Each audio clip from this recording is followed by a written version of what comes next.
पैसा ही है चारों तरफ, जो हर चीज का जो केंद्र बन रहा है वो है पैसा। अब चीन के प्रॉपर्टी मार्केट की वजह से दुनिया की अर्थव्यवस्था दम तोड़ सकती है। और यह मत सोचिएगा कि यह चीन की खबर है इसलिए आप पर असर नहीं पड़ेगा।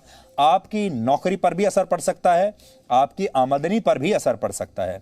आज से 2 वर्ष पहले चीन ने पूरी दुनिया को कोरोना वायरस दिया था और इस कोरोना वायरस ने लाखों लोगों के परिवार के सदस्यों को उनसे छीन लिया है। हो सकता है आप में से भी बहुत सारे लोगों के परिवार के सदस्य या आपके जानने वाले लोग कोरोना वायरस का शिकार हुए होंगे। और आज से ठीक 2 दिन के बाद चीन दुनिया को एक और चीज देने वाला है और वो है आर्थिक महामंदी। और अगर ऐसा हुआ तो इससे आपकी आमदनी भी मंदी हो जाएगी और जैसे कोरोना वायरस ने आपके जीवन को प्रभावित किया था, वैसा ही इस आर्थिक मंदी की वजह से भी हो सकता है। दुनिया में आर्थिक मंदी की आशंका क्यों जताई जा रही है, अब आप इसे समझिए। चीन की सबसे बड़ी प्राइवेट रियल एस्टेट कंपनी है एवरग्रैंड।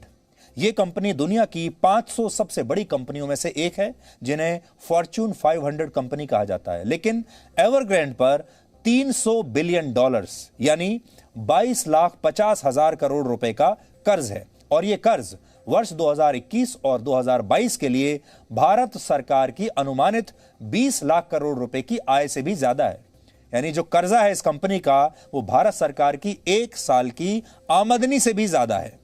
एवरग्रैंड को 2 दिन बाद यानी गुरुवार तक अपने इस कर्ज पर लगने वाले ब्याज की एक किश्त चुकानी है और एवरग्रैंड ये इशारा कर चुकी है कि उसके पास अब कर्ज चुकाने की क्षमता नहीं बची। यानी ये कंपनी अब कभी भी दिवालिया हो सकती है। जिसके पास अपना ब्याज देने के पैसे नहीं है तो सोचिए उसकी स्थिति क्या होगी। इसका जो असर चीन में दिख रहा है, अब आप उसे तस्वीरों के जरिए समझिए।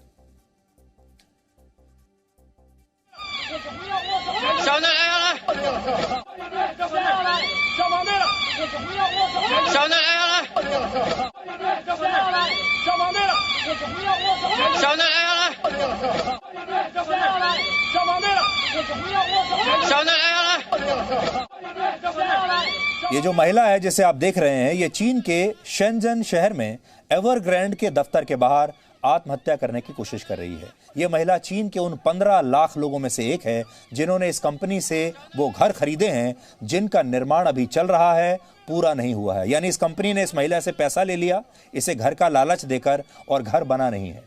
अपना पैसा डूबने के डर से इन तमाम लोगों ने एवरग्रैंड के दफ्तर पर ही अब धरना देना शुरू कर दिया है। देखिए, सारे लोग अब इस कंपनी के दफ्तरों पर पहुंच गए हैं और वहां से जाने के लिए तैयार नहीं है, धरने पर बैठे हैं। इनकी हालत खराब है क्योंकि अपने जीवन भर का पैसा, बचत ये इस कंपनी में लगा चुके हैं। और ये सारे लोग इस कंपनी के दफ्तर में कई दिनों का खाने पीने का सामान लेकर बैठे हैं और कह रहे हैं कि अब वो यहीं रहेंगे, यहीं सोएंगे और यहां से हिलेंगे नहीं। और कई दिनों तक का अपना खाना भी ये साथ ही लेकर आए हैं। अब चीन के अलग अलग शहरों में इस कंपनी के खिलाफ ऐसे ही विरोध प्रदर्शन हो रहे हैं।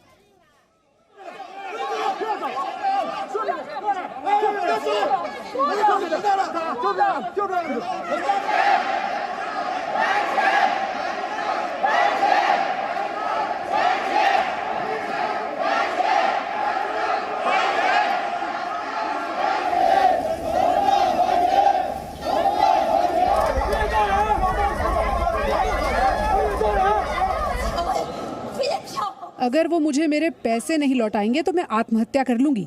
इन्होंने धोखे से मेरा पूरा पैसा लूट लिया है, मेरे पास अब कुछ नहीं बचा।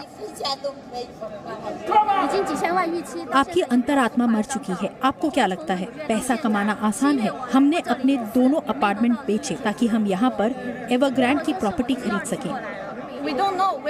हम नहीं जानते हमें अपना पैसा कैसे कब वापस मिलेगा। हम सरकार के पास जाते हैं और हमारी कोई मदद नहीं कर रहा। इन लोगों की मदद कोई नहीं कर रहा। लेकिन दुनिया की 500 सबसे बड़ी कंपनियों में से एक एवरग्रैंड अब दिवालिया हो सकती है। और अगर ऐसा हो गया तो ये तस्वीरें आपको दुनिया में अलग अलग देशों, अलग अलग जगहों पर दिखाई देंगी, क्योंकि इसका असर अकेले चीन पर नहीं बल्कि पूरी दुनिया पर पड़ेगा। अगर ये कंपनी अपना कर्जा नहीं चुका पाई तो वर्ष 2008 में आई आर्थिक मंदी के बाद दुनिया एक बार फिर से ऐसी ही स्थिति का शिकार हो सकती है। याद कीजिए 2008 की वो आर्थिक मंदी जिसका भारत के लोगों पर भी बहुत असर पड़ा था।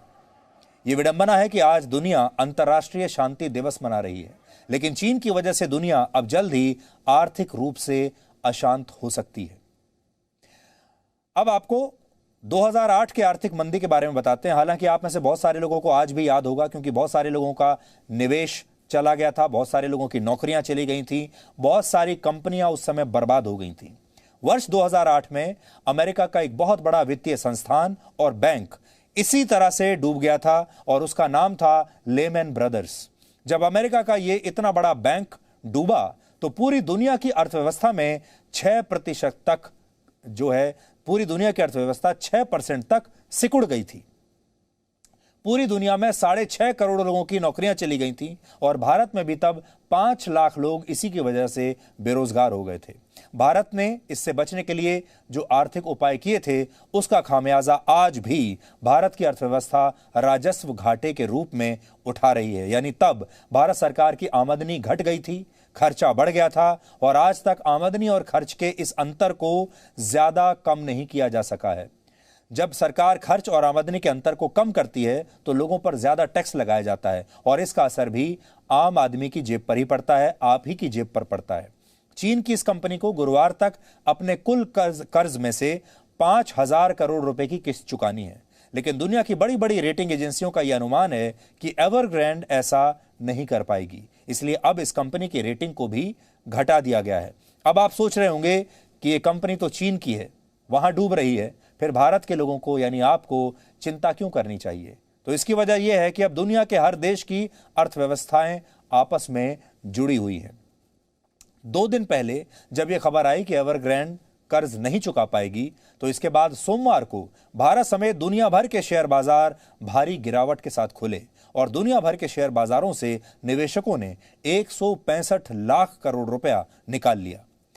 यह भारत की मौजूदा अर्थव्यवस्था से भी ज्यादा है जो इस समय 135 लाख करोड़ रुपए के आसपास की है। इस खबर के बाद दुनिया के 10 सबसे अमीर उद्योगपतियों की संपत्ति को 2 लाख करोड़ रुपए का नुकसान हुआ है।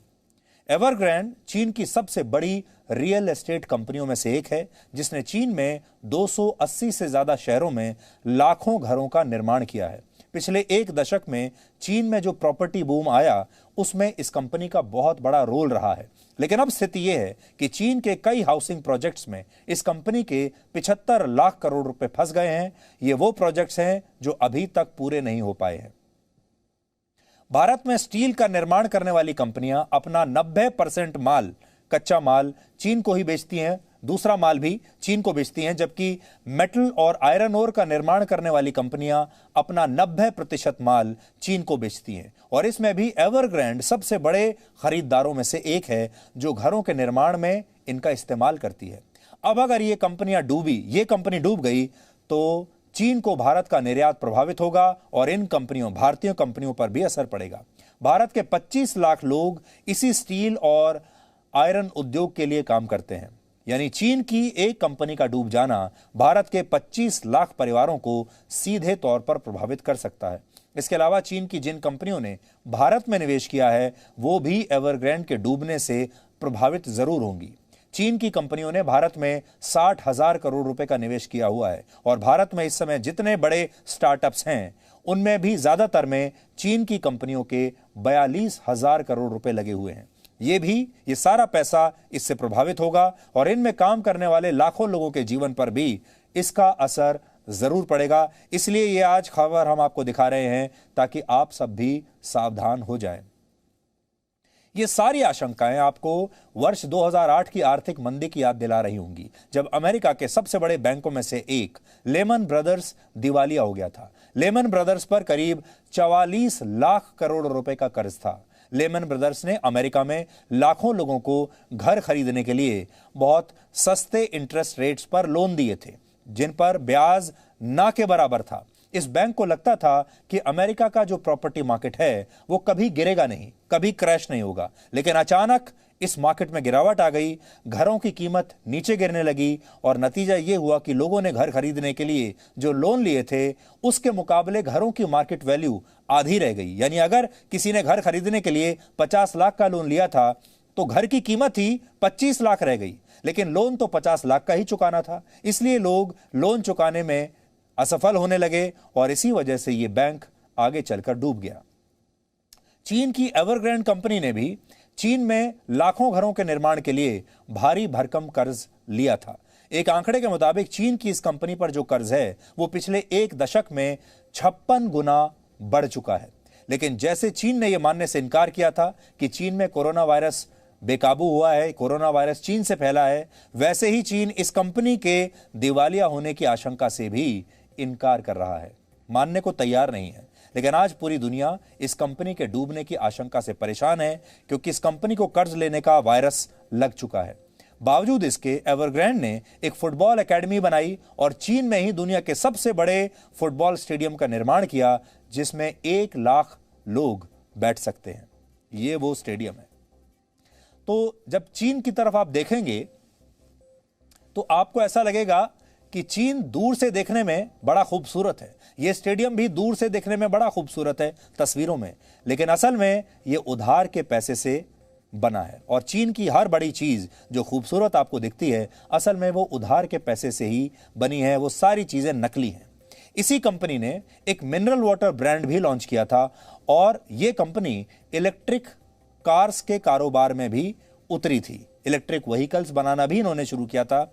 इस साल अप्रैल तक इलेक्ट्रिक व्हीकल्स बनाने वाली इस कंपनी का बाजार मूल्य 6.5 लाख करोड़ रुपए था, जबकि सच यह है कि इस कंपनी ने अब तक अपनी एक भी गाड़ी बेची नहीं है। सोचिए, एक भी गाड़ी बिकी नहीं और इनका जो नेटवर्थ है वो 6.5 लाख करोड़ रुपए हो गया।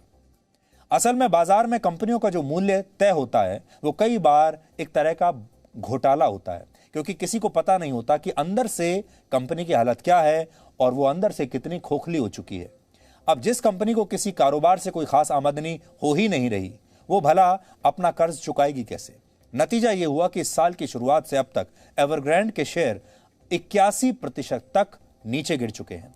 अब एवरग्रैंड के पास सिर्फ यही विकल्प है कि चीन की सरकार इस कंपनी को बेल आउट करे, यानी चीन की सरकार इसकी मदद के लिए सामने आए और इसमें अपना पैसा लगाए, जैसे वर्ष 2008 में अमेरिका की सरकार ने लेमन ब्रदर्स के साथ किया था। चीन की जीडीपी में 16 से 28% हिस्सेदारी हाउसिंग सेक्टर की है। एवरग्रैंड की कहानी असल में चीन की भी कहानी है। चीन की सारी तरक्की कर्ज के पैसे पर ही आधारित है और इस कर्ज के बोझ के नीचे सिर्फ चीन का रियल एस्टेट बाजार ही नहीं दबा हुआ है, बल्कि चीन की अलग अलग कंपनियों को अगले 12 महीनों में 97 लाख करोड़ रुपए का कर्ज चुकाना है। कर्ज न चुका पाने की वजह से ही वर्ष 2020 की शुरुआत में चीन की 2 लाख कंपनियों ने खुद को दिवालिया घोषित कर दिया था और यह संख्या अभी और बढ़ सकती है। लेकिन कर्ज की समस्या का हल चीन के पास नहीं है और वो और कर्ज लेकर अब इस समस्या का हल ढूंढने की कोशिश कर रहा है। वर्ष 2020 में चीन के बैंकों ने चीन की कंपनियों को 225 लाख करोड़ रुपए का कर्ज बांटा था। यह भारत की अर्थव्यवस्था से भी कहीं ज्यादा है। कुल मिलाकर एक दिन कर्ज के इसी बोझ में चीन के बैंक भी डूब जाएंगे और चीन की आर्थिक तरक्की का यह बुलबुला जो है, जो पूरी दुनिया को बड़ा आकर्षक लगता है, खूबसूरत लगता है, यह बुलबुला भी एक दिन फूट जाएगा। अगर एवरग्रैंड को लेकर आशंकाएं सच साबित हुई तो इसका असर सिर्फ चीन में नहीं बल्कि भारत जैसे देशों में भी दिखाई देगा और जैसा 2008 की आर्थिक मंदी के दौरान हुआ था। 2008 में भारत के जीडीपी की विकास दर 9% थी, जो वर्ष 2012 और 13 तक घटकर 5% रह गई थी। इससे बचने के लिए तब की सरकारों ने कुछ आर्थिक उपाय किए थे, लेकिन इसके बाद 5 वर्षों के दौरान सरकार का वित्तीय घाटा 1.25 लाख करोड़ रुपए से बढ़कर 5.25 लाख करोड़ रुपए हो गया था और इसी दौरान महंगाई दर बढ़कर 9 से 10% हो गई थी और जैसा हमने आपको बताया 5 लाख लोगों की नौकरियां भी भारत में चली गई थी। अब यह साफ है कि इस बार अगर चीन में आर्थिक मंदी की शुरुआत हुई तो इससे आपकी नौकरियां भी जाएंगी, आपकी आमदनी भी मंदी होगी और आपका भविष्य भी इससे अछूता नहीं रहेगा। आपके देश में भी महंगाई बढ़ेगी। तो ये आपको सावधान करने वाली खबर थी। इस खबर पर हमारी लगातार नजर बनी हुई है और आने वाला एक हफ्ता बहुत अहम है। उसके बाद ये स्पष्ट हो जाएगा कि अगर ये कंपनी डूबती है और अपनी जो इंस्टॉलमेंट है वो नहीं दे पाती है तो फिर दुनिया पर इसका क्या असर पड़ेगा।